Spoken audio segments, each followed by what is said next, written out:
Bonjour à tous, je suis vraiment heureuse de vous retrouver ici. Je m'appelle Séverine Guy, c'est peut-être la première fois que vous me découvrez, alors je vais commencer par vous en dire un peu plus sur moi. Je suis maman d'un préado qui a été identifié à haut potentiel quand il était très jeune. C'est aussi comme ça que j'ai découvert mon propre haut potentiel. J'appelle ça le double effet qui se coule. J'ai été éducatrice spécialisée en France, en institution, pendant plus de 20 ans. Et puis c'est suite à un burn-out que j'ai décidé de lancer ma propre activité parce que accompagner les autres à devenir des êtres épanouis, c'est ce que j'aime faire vraiment. Et puis je crois que c'est ce que je fais le mieux en plus. Alors je me suis formée sur la question du haut potentiel, de la phylocognition auprès de personnes comme Fanny Nussbaum, que vous connaissez sans doute, Jean-François Laurent, que vous connaissez sans doute aussi, et j'ai décidé d'accompagner les parents d'enfants à haut potentiel. Aujourd'hui, on va plonger ensemble dans les profondeurs du monde des enfants à haut potentiel. Les membres de ma communauté sont nombreux à se demander comment naviguer au mieux dans les eaux parfois tumultueuses de leur univers. Alors restez avec moi parce que les prochaines minutes vont éclairer certainement des mystères que vous rencontrez au quotidien avec votre enfant. Le matin, c'est la course. Vous aimeriez que le départ pour l'école se passe sereinement, mais voilà. Votre enfant, il refuse de s'habiller, les chaussettes le grattent, l'étiquette de son t-shirt le pique, et ce pull lui tient vraiment trop chaud. Sa journée d'école se passe avec difficulté, l'équipe enseignante ne manque jamais de vous rappeler le comportement inadapté de votre enfant en classe, comme dans la cour de récréation d'ailleurs. Et puis souvent on vous demande de sévir pour qu'il accepte enfin d'écouter ce qu'on lui dit. Le moment des devoirs venu, vous ne savez plus comment faire pour lui donner goût aux apprentissages. Impossible pour lui de rester à son bureau, il préfère 1000 fois réciter ses leçons la tête en bas, faire ses exercices couché par terre. Vous vivez les moments en famille avec appréhension, vous avez le sentiment que tout peut être sujet aux tempêtes émotionnelles. Vous avez l'impression que tout agresse votre enfant, que ses émotions sont trop fortes et que ses réactions sont trop intenses. Votre enfant, il a une petite tendance à tout négocier tout le temps. Il vous assomme de ses questions, il ne vous laisse pas une minute de répit. Et vous avez le sentiment d'élever un petit vampire dont le réservoir affectif est percé. Peut-être que vous ne savez plus comment faire pour qu'il parvienne à s'occuper seul. Vous ne parvenez pas à mettre en place des règles de vie. Et puis de toute façon, votre enfant, il ne les respecte pas. Il refuse toute forme d'autorité. Il ne supporte pas la frustration. Vous en arrivez à désespérer d'arriver à comprendre votre enfant. Vous ne parvenez pas à comprendre ses comportements et vous ne savez pas quelle réponse y apporter. Alors rassurez-vous, si vous vous êtes reconnu ou vous avez reconnu votre enfant dans ce texte, de nombreux parents d'enfants à haut potentiel rencontrent toutes ces difficultés.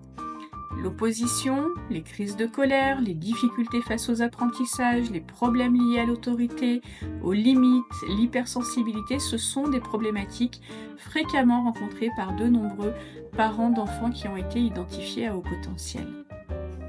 Alors il est tentant de se tourner vers des solutions rapides, des méthodes prédéfinies qui nous promettent des résultats magiques, instantanés, mais vous avez probablement déjà constaté que ces solutions, elles ne tiennent pas leurs promesses. Elles sont souvent basées sur des généralisations qui ne prennent pas en compte la singularité de chaque enfant. Alors laissez-moi vous expliquer pourquoi ces méthodes ne fonctionnent pas et comment, surtout, une approche plus réfléchie peut faire toute la différence. Même si toutes les familles qui écoutent cette vidéo ont un enfant à haut potentiel, aucune n'a le même enfant. Chacun de vos enfants a un haut potentiel, oui, mais ils ne s'expriment pas toujours de la même façon. Chacun d'entre eux a son caractère, sa personnalité qui vient teinter ce haut potentiel. Ils vivent pas tous non plus dans le même environnement, et puis ils n'ont pas tous les mêmes parents. Et puis, parmi tous ces parents, tous ceux qui êtes en train de regarder cette vidéo, vous avez chacun votre histoire, votre culture, vos valeurs, vos besoins, ce qui est important pour vous, ce qui l'est moins. C'est pas la même chose que pour les autres parents. Vos peurs aussi, vos blessures, etc. Donc vous comprenez bien qu'aucune des méthodes généralistes et clés en main que vous avez déjà tentées ne tiennent compte de tout ça. Elles vous imposent de suivre un modèle sans se demander si ce modèle est le bon pour vous et pour votre enfant, dans le respect de vos individualités. Alors c'est comme ça que je récupère des parents en accompagnement totalement épuisés. C'est peut-être votre cas d'ailleurs, hein. Peut-être que vous vous dites j'ai déjà tout essayé, je suis épuisée. Alors bien que ce soit challengeant d'accompagner un enfant à haut potentiel, vous devez comprendre que votre épuisement, il vient surtout du fait que vous tentez, alors oui, avec engagement, avec bienveillance aussi, de mettre en place dans votre vie de famille. Ce que vous essayez de mettre en place dans votre vie de famille, ça ne vous correspond pas. Et ça ne correspond pas à votre enfant. Et c'est ça, la voie royale pour le burn-out parental. Imaginez, prenons un exemple, imaginez Julie, une maman qui est dévouée avec un fils au potentiel, Lucas. Julie, elle a lu des livres sur l'éducation, elle a suivi des conférences, elle s'est abonnée à des chaînes YouTube recommandées par des experts et elle a été convaincue d'essayer une méthode éducative stricte et hautement structurée parce que ça lui promettait discipline et progrès. Chaque jour, Julie, elle suit scrupuleusement cette méthode. Elle organise des activités éducatives minutées, des sessions de travail intensives, des routines immuables. Mais Julie, elle, c'est plutôt une âme créative, une maman qui aime l'improvisation, qui aime la spontanéité. Les règles rigides et les horaires stricts, ça va à l'encontre de son instinct spontané qui la pousse, elle, plutôt à favoriser l'exploration libre et la découverte joyeuse. Elle sent bien que cette méthode, ça ne laisse pas de place à l'expression naturelle de son fils, à ses éclats de créativité spontanée, à son besoin de s'immerger dans ses passions sans regarder l'horloge. Alors au fil des semaines, notre maman, Julie, elle se sent de plus en plus épuisée. Chaque matinée devient une course contre la montre, chaque activité une source de tension. Elle sent que la relation avec Lucas se tend, que la joie se dissipe. Alors elle s'accroche quand même à cette méthode parce qu'elle veut ce qu'il y a de mieux pour son fils. Mais au fond d'elle, elle sait que quelque chose ne va pas. Et puis un soir, épuisée, Julie, elle s'effondre. Le burn-out parental frappe à sa porte. Vous voyez dans cet exemple comment les méthodes clés en main peuvent mener et être la voie royale vers le burn-out parental. Alors, j'ai pas de jugement là-dessus parce que j'ai moi aussi été tentée par les outils et les méthodes clés en main. En vrai, je me sentais tellement démunie face aux défis que je rencontrais avec mon fils que j'aurais bien essayé tout ce qu'on m'aurait proposé pour que ça s'arrête. Mais toutes ces méthodes, elles ont eu comme effet que de m'épuiser. Et puis au-delà de l'épuisement, ça a eu comme effet aussi d'abîmer encore un peu plus la relation que j'avais avec mon fils. J'ai peut-être comme vous reçu de très nombreux conseils de mon entourage sur comment je devrais m'y prendre. J'ai entendu les tu es trop souple de certains, les t'es trop dur d'autres. C'est assez dingue quand même, hein, comme on n'est jamais assez ou trop quelque chose aux yeux des autres quand on est parent d'un enfant à haut potentiel. Alors j'ai décidé de suivre une autre route. J'ai compris que la seule manière d'aider mon fils à s'épanouir, mais aussi de créer une belle relation avec lui, et ça de le faire sans m'épuiser, c'était de mieux le comprendre pour lui proposer des choses qui lui correspondent vraiment, mais aussi de faire ces choses depuis qui je suis et ce qui me paraît juste et bon pour moi. C'est comme ça, en vrai, que tout a commencé. J'ai appris à mieux le comprendre, à répondre à ses besoins sans me soucier de ce que les autres disent, mais en toute authenticité, d'une manière qui est facile, d'une manière qui est naturelle pour moi. Et cette démarche, elle a tout changé. Je l'ai alors mis en place auprès des familles que j'accompagne et j'ai vu des transformations formidables dans les vies quotidiennes des familles, des parents qui allaient beaucoup mieux, des enfants qui pouvaient enfin être eux-mêmes sans penser qu'ils ont un problème, qu'ils sont défaillants, qu'ils ont quelque chose de trop ou de pas assez, eux aussi. Vous savez, accompagner un enfant à haut potentiel, c'est entrer dans une danse où il n'y a pas de pas prédéfini. Mais parfois on pense que si notre enfant fait des crises, par exemple, c'est parce qu'il ne sait pas gérer ses émotions. Vous devez comprendre que la plupart des crises de votre enfant ne sont pas liées à ses émotions. Une émotion, ça suit un cycle. L'un de mes 5 sens capte dans mon environnement un signal.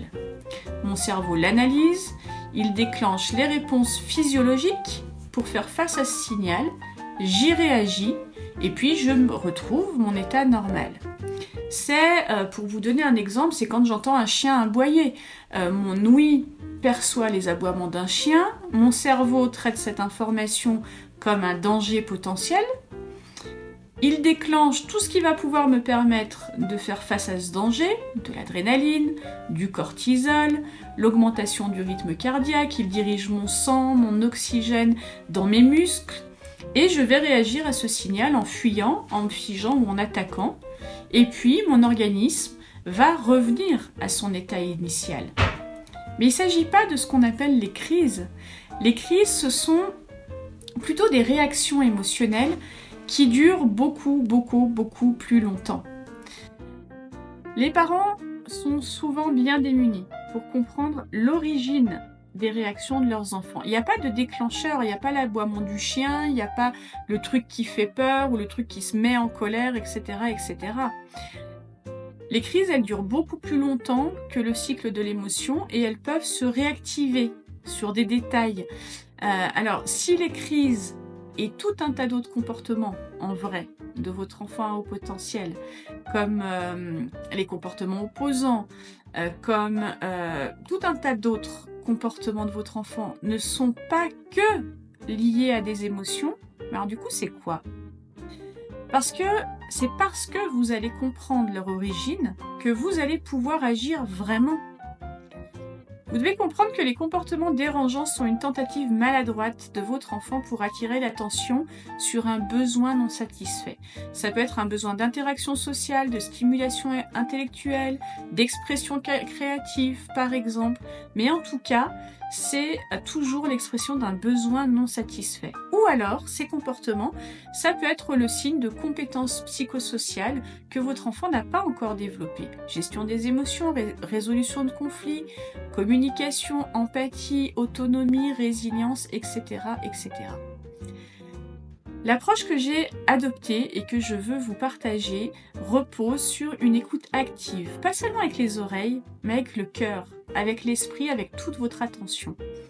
Il s'agit d'une analyse comportementale fine, une véritable immersion dans le vécu de votre enfant. C'est être là pleinement pour saisir ces signaux, qui sont souvent subtils, qu'il nous envoie. C'est comprendre que derrière chaque comportement, il y a un message, il y a un besoin, il y a une compétence à développer. Cette approche, elle va au-delà de la surface. C'est pourquoi le pourquoi derrière le quoi. C'est répondre avec précision et douceur aux besoins spécifiques de votre enfant à haut potentiel, en s'adaptant, en improvisant, et puis parfois en apprenant tout à fait des choses nouvelles. C'est une promesse de pas simplement observer, mais de participer activement à l'évolution de votre enfant. Pas vous contenter de réponses toutes faites, mais de chercher, de creuser et de découvrir ensemble. Alors oui, ça demande de l'énergie, de l'engagement, mais ça demande surtout de la connexion. Et pourtant, croyez-moi, c'est la seule voie qui en vaut la peine parce que c'est celle qui mène à une compréhension profonde et un accompagnement véritablement adapté à votre enfant avec ses besoins spécifiques. Voilà comment on va s'y prendre. On va commencer par observer, mais vraiment observer. Qu'est-ce que votre enfant fait très concrètement? Ou qu'est-ce qu'il dit? Et puis on va regarder au-delà de ses comportements pour voir le message caché derrière ce comportement. Une fois qu'on a capté ces signaux, on passe à l'étape suivante qui est une étape cruciale, l'identification des besoins. Et c'est souvent là que le vrai travail commence. On cherche à comprendre ce qui se cache derrière ces comportements. Quels besoins votre enfant essaye de vous communiquer, même s'il ne le fait pas avec des mots, même s'il le fait avec des comportements qui sont souvent très maladroits, très dérangeants. Maintenant qu'on a mis le doigt sur les besoins, on ne s'arrête pas là. On va déterminer quelles compétences votre enfant a besoin de développer pour répondre à ses besoins. Est-ce que c'est la gestion des émotions? Est-ce que c'est sa capacité à tolérer la frustration, à exprimer ses pensées de manière constructive? Est-ce que c'est il a besoin de devenir plus autonome, etc., etc. Une fois qu'on a identifié les besoins, les compétences à développer, On crée des stratégies qui sont individualisées, qui sont taillées sur mesure pour votre enfant. Des stratégies qui ne sont pas génériques, mais qui sont pensées pour lui, pour ses défis et ses forces uniques, pour l'accompagner dans son épanouissement personnel. Et c'est là que vous, en tant que parent, vous entrez en jeu. Ces stratégies, on va les adapter non seulement aux besoins de votre enfant, mais aussi à qui vous êtes vous, comme parent.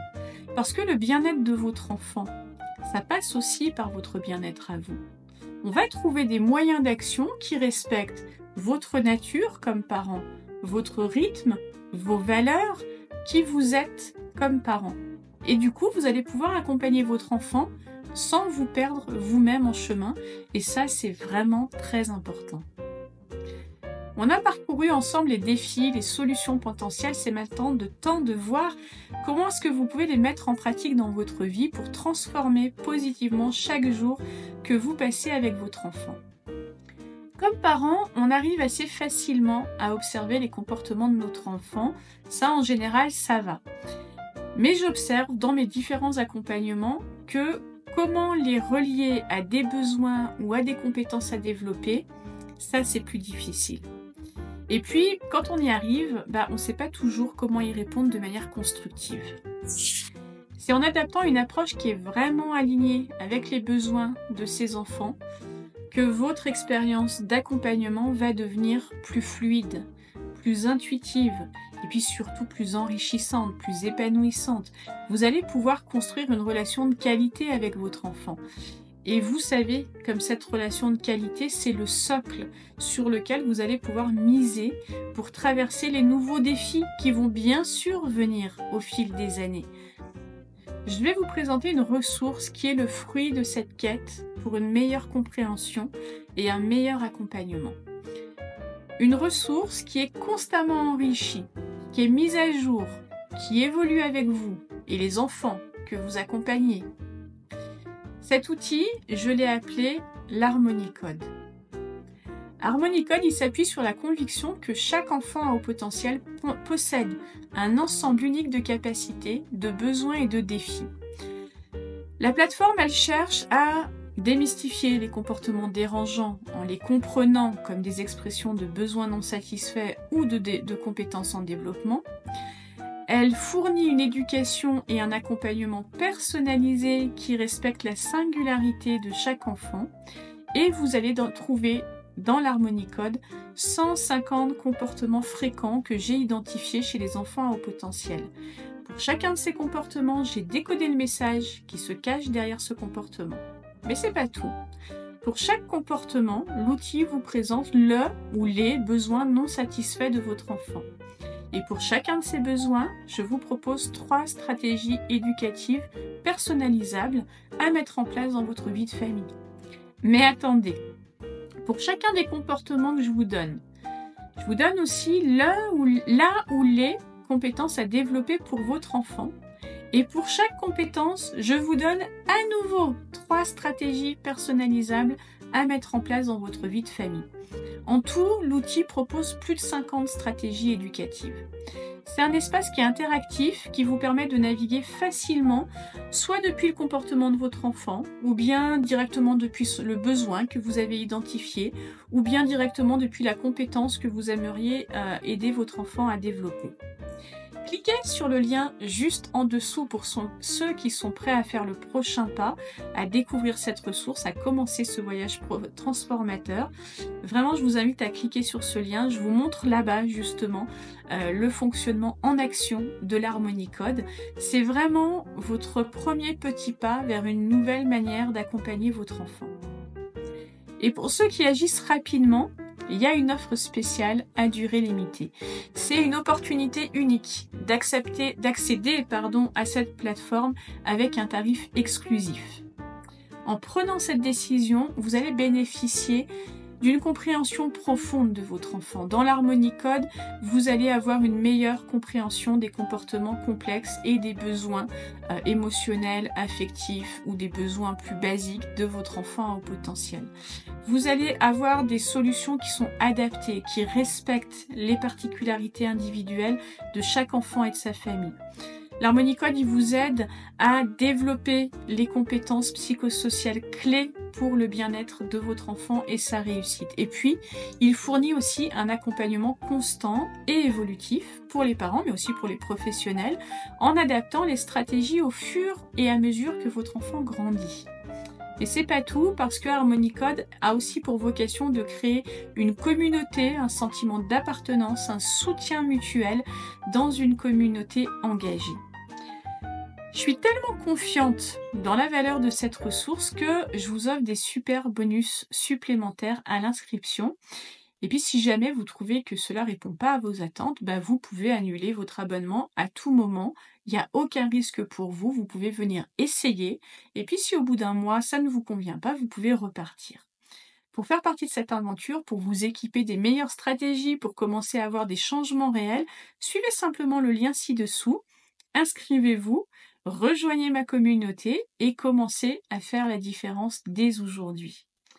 Voilà, j'espère que cette vidéo vous aura permis de mieux comprendre l'approche que je vous recommande de mettre en place pour comprendre votre enfant avec son haut potentiel, pour mieux l'accompagner.